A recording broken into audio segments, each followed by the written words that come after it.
Okay, I'm out here at the edge of the woods. This is one of my maple trees that I tap. I taken this was an eye hook that I opened up here, and I screw that in. It's up, I don't know, maybe close to 3 foot off the ground. Not quite 3 foot, I don't think. My tap is right underneath there. It's a piece of cane. Okay guys, these are some of my taps that I use. They're like I said, they're a piece of cane. You just cut them inside of each one of the knuckles.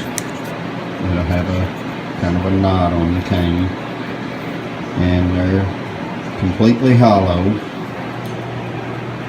whenever you cut them.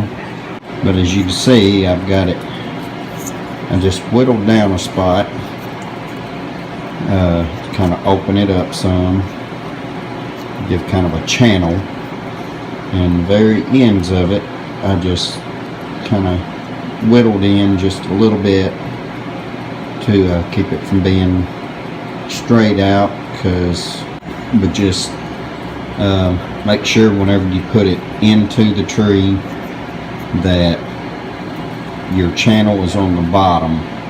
Cane, it grows on the roadsides and the river bottoms, game refuge. It just grows everywhere.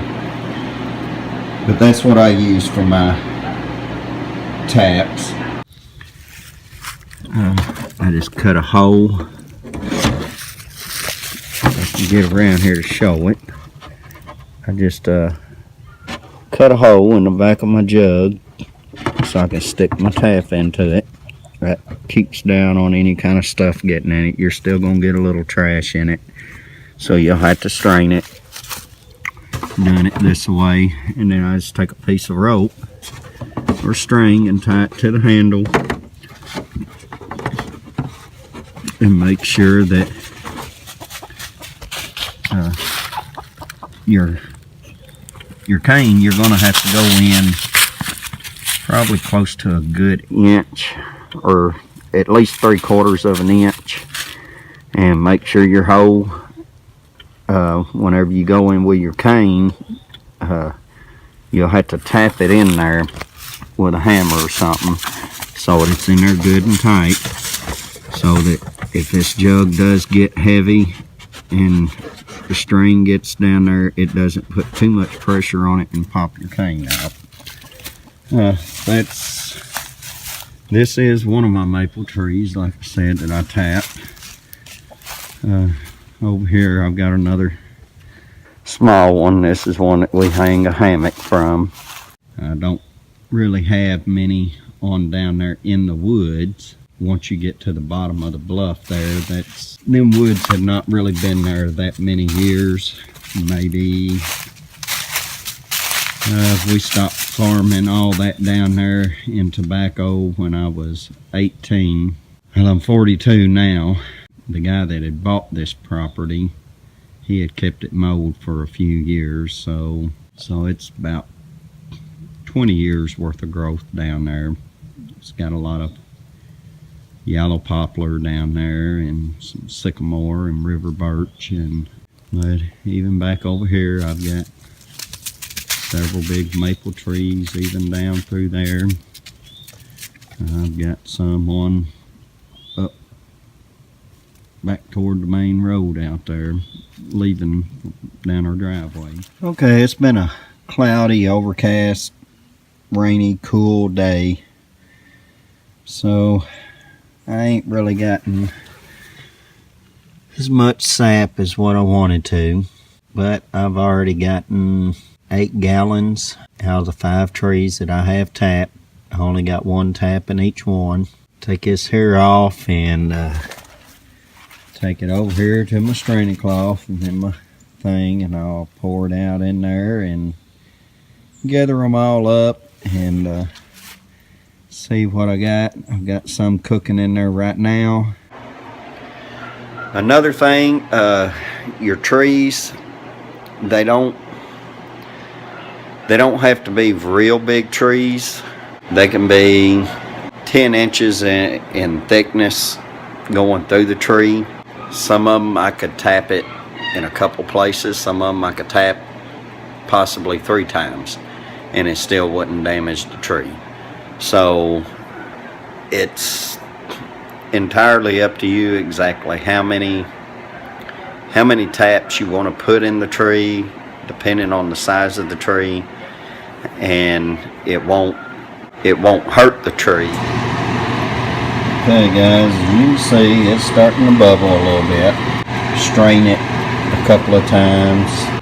Normally like starting this outside and cooking it down over an open fire first. I decided I'd go on ahead and start cooking this down tonight so that I'll have plenty of room to make some more tomorrow.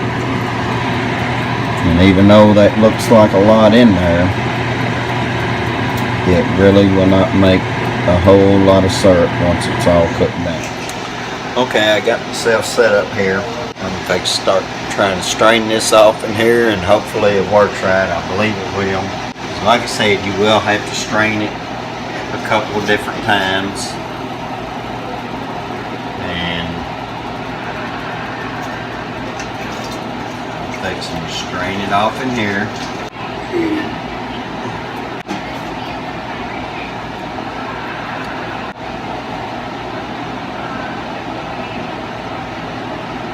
Now I'll slowly take this off because it is awful hot.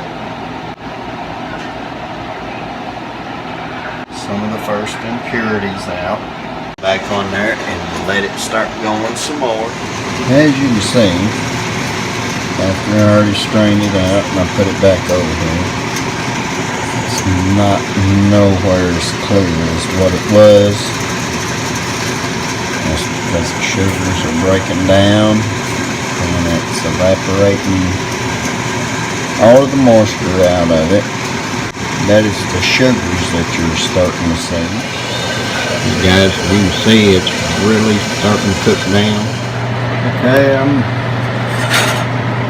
getting my syrup done. That's about what it should look like. You can cook it a little bit longer, but okay, I've got some of it cooked down. And I've got a jar here. I'm going to take my rag that I've been using. I keep washing out all the time. And I'm going to use it to strain what I'm putting in there. But the more you strain it while you're cooking it, the cleaner product you're going to get. And you're going to do that while it's hot. Beautiful maple syrup right there.